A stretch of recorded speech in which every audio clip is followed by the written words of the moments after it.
capítulo 18 do profeta Jeremias. Um texto bastante conhecido da palavra de Deus.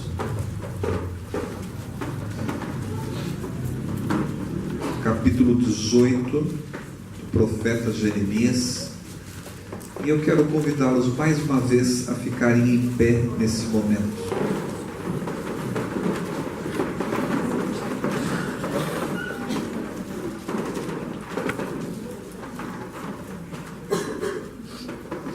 Jeremias capítulo 18, a partir do versículo 1, diz assim a palavra. Palavra do Senhor que veio a Jeremias dizendo: Dispõe-te e desce à casa do oleiro, e lá ouvirás as minhas palavras. Desci à casa do oleiro, e eis que ele estava entregue a sua obra sobre as rodas, e como o vaso que o oleiro fazia de barro se lhe estragou na mão, tornou a fazer dele outro vaso, segundo bem lhe pareceu. Então veio a minha palavra do Senhor: Não poderei eu fazer de vós como fez este oleiro, ó casa de Israel, diz o Senhor. Eis que como o barro na mão do oleiro, assim sois vós na minha mão, ó casa de Israel. Poder sentar, meus queridos irmãos. Meus irmãos, o profeta Jeremias, eu penso que é um profeta que se identifica com a gente, com você e comigo. Porque ele não é um homem de sucesso, não foi um homem das grandes realizações, e não foi nenhum tipo de super-herói pós-moderno, nada disso. Mas o profeta Jeremias foi um ser humano como você e eu, um homem que enfrentou muitas lutas na vida, muitas dificuldades, e que passou por muitas intempéries, por muitas crises. Houve um momento da sua vida que ele sentiu muita fúria, muito rancor. Num outro momento ele pensou até mesmo em abandonar tudo. E num outro momento ainda ele pensou em se entregar à morte. Então no profeta Jeremias nós temos um ser humano tal como você e eu.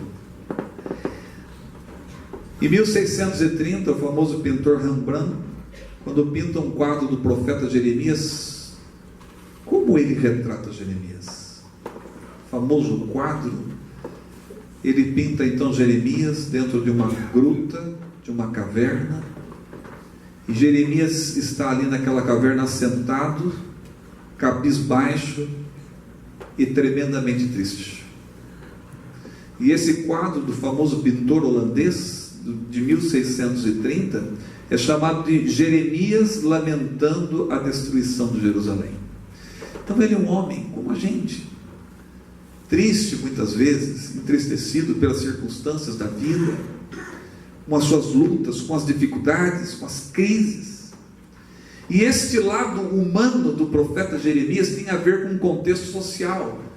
Por que ele é o profeta chorão, entristecido, e algumas vezes cabisbaixo?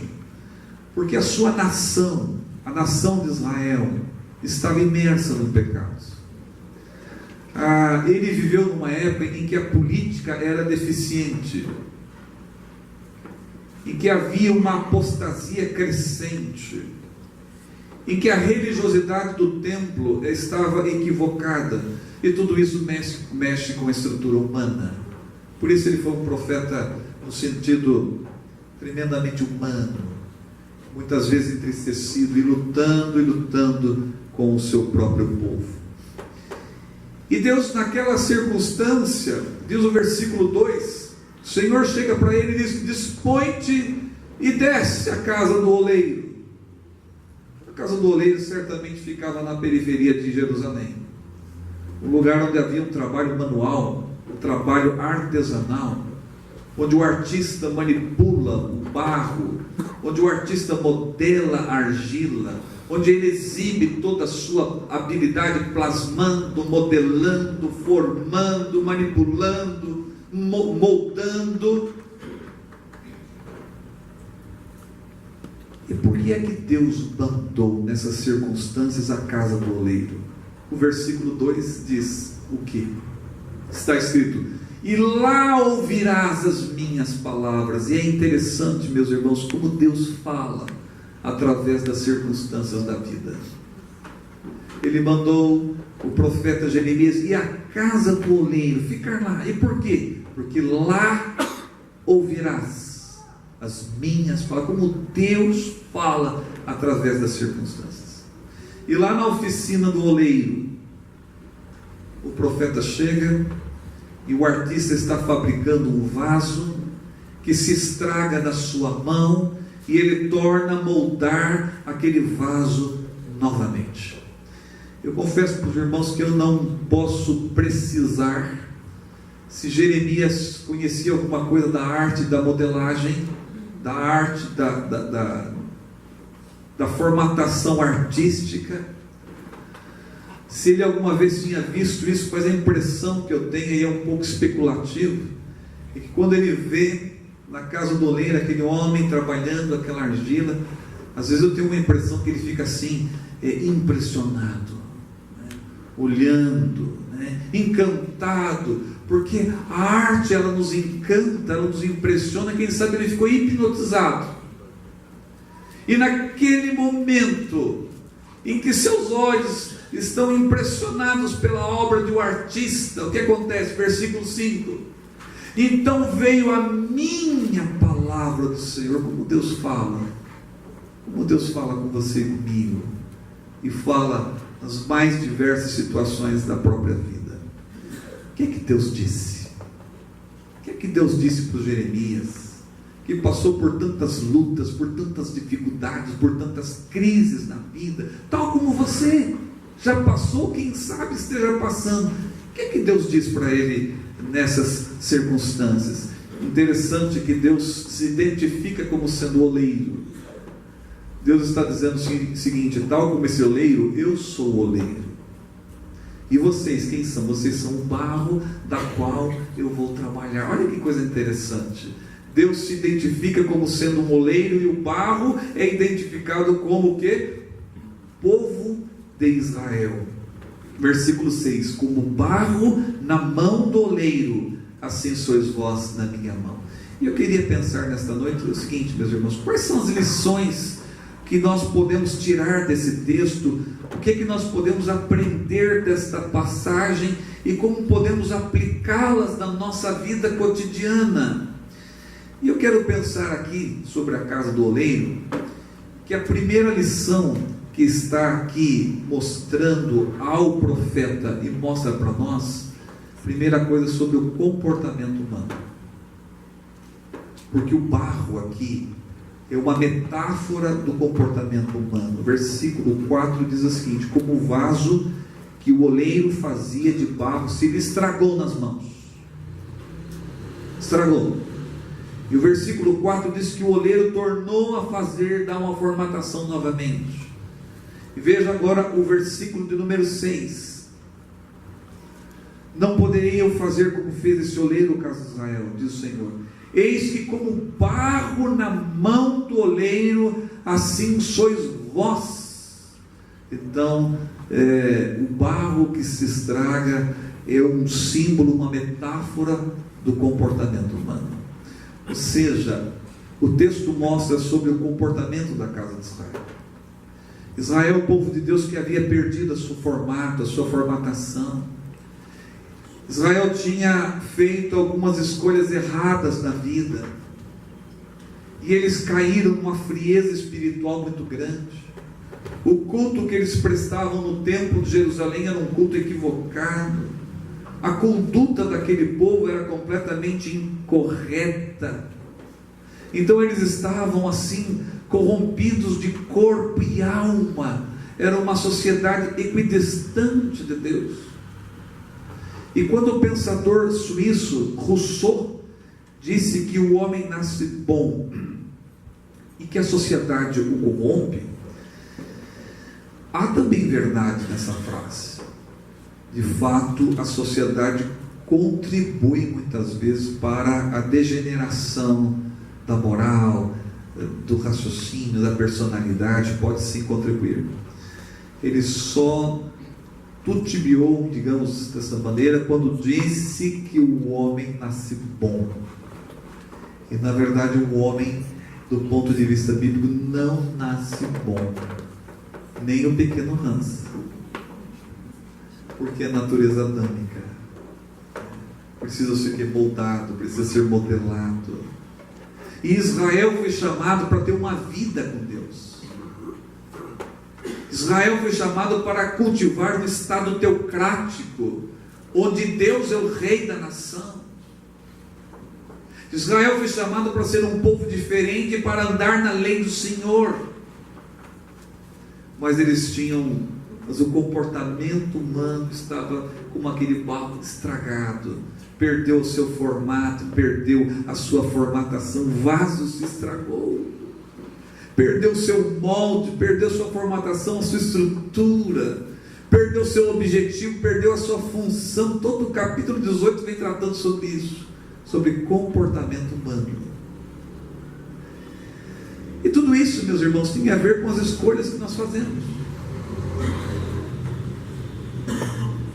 Quantas vezes nós estragamos também nossa vida com as escolhas que nós fazemos? Israel fez escolhas equivocadas. Israel deixou Deus de lado.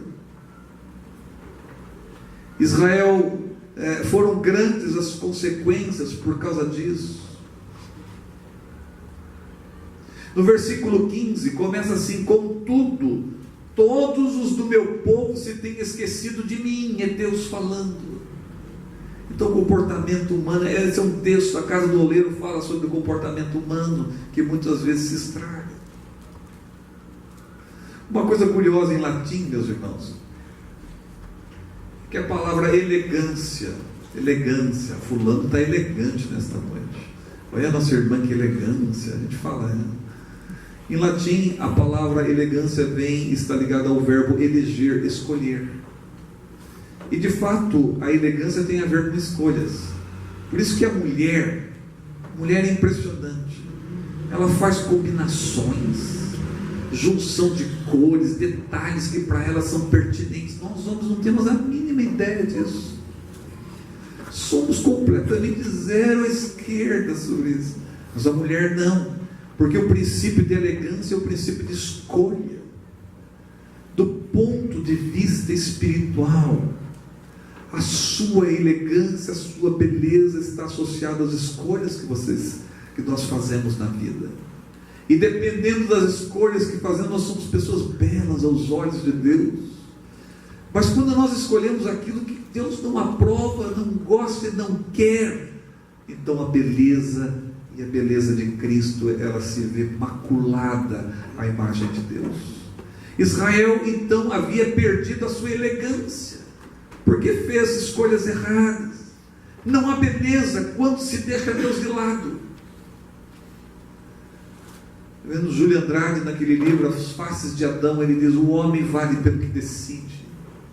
Se você decide pela coisa certa, você vai colher os frutos certos. Mas se você decide pela coisa errada, você vai colher os frutos dessa escolha.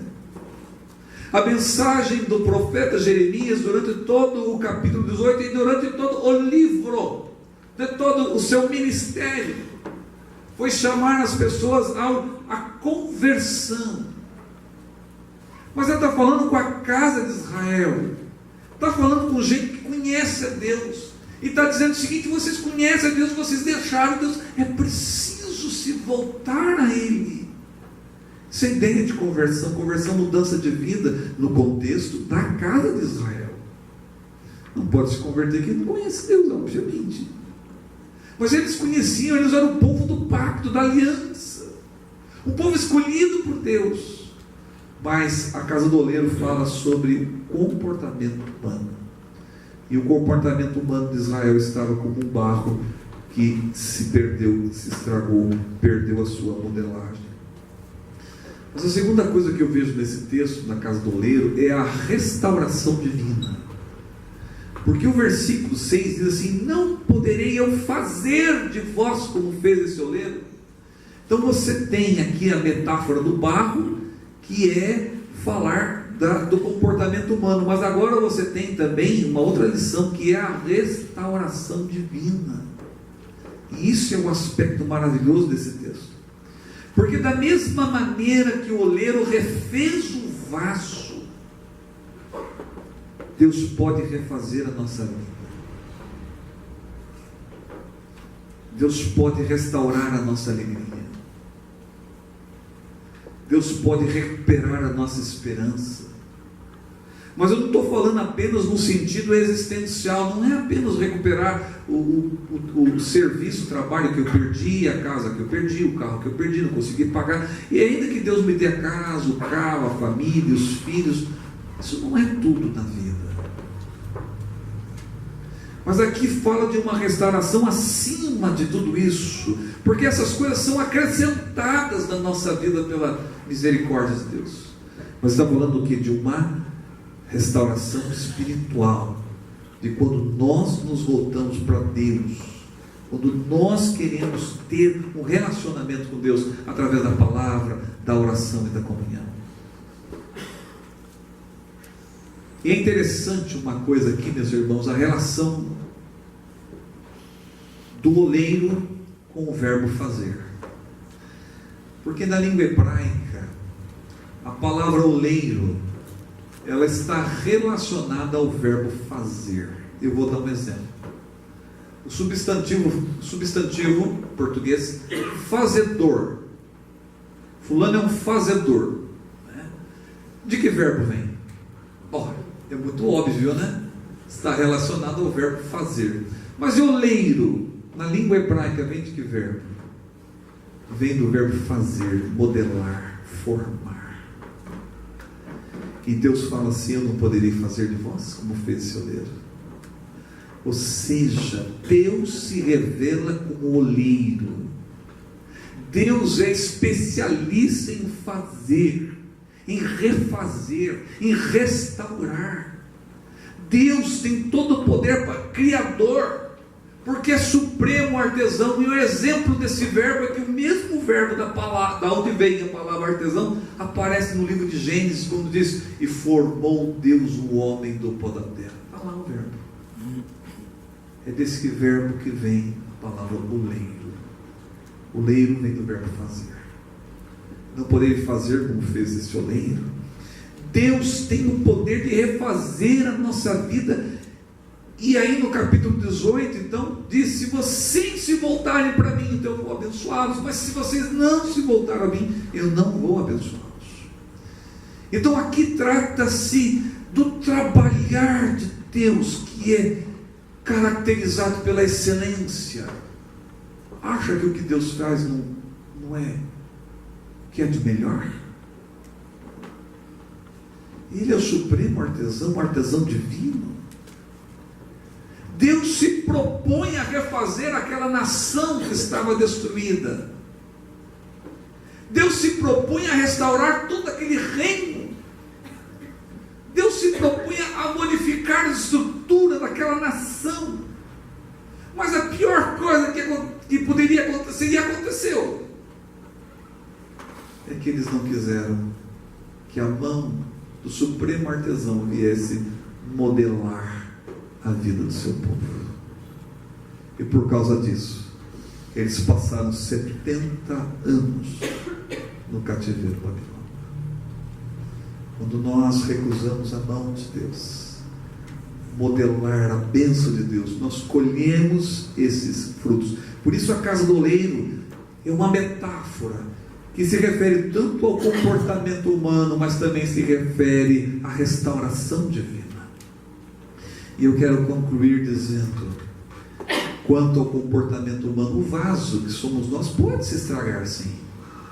Quantas vezes tomamos caminhos e por causa desses caminhos há uma frieza espiritual. Irmão, como é que você está nesta noite? Estou no esgotamento, pastor. estou sem entusiasmo. Está mesmo. Porque a palavra entusiasmo significa enteos. Teos é Deus em grego. Entusiasmo significa estar em Deus. Quem não está em Deus não tem realmente entusiasmo.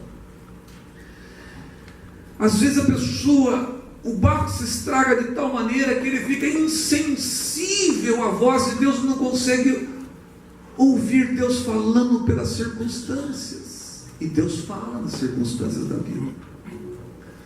E aí passamos pela crise emocional, ficamos apáticos, sem alegria e até mesmo desiludidos. Então esse é o comportamento humano. Agora eu quero mostrar para os irmãos a restauração divina. Quem é que Jesus chamou? Vinde a mim quem está perfeito na sua vida. Vinde a mim quem está saltitando de alegria. Vinde a mim quem é capaz de não dizer nenhuma reclamação nessa vida. Não foi esse o convite. Porque se fosse esse, meus irmãos, estaremos perdidos. Mas ele falou o quê? Olha o supremo artesão. Quando o texto de Gênesis diz: e formou o homem do pó da terra, era Cristo que estava lá. E é Ele o artesão da criação. Tudo foi criado pelo Filho. É Ele que está dizendo o seguinte: vinde a mim, quem está cansado, sobrecarregado, e eu vos aliviarei. Então é a restauração divina. E o caminho da restauração divina está na casa do oleiro. Está na relação com o divino oleiro. Deus pode, meus irmãos, restaurar a nossa alma. E eu quero dizer para os irmãos que não há vaso tão ruim que não possa ser consertado. Uma vez a mulher falou assim: o senhor não conhece meu marido.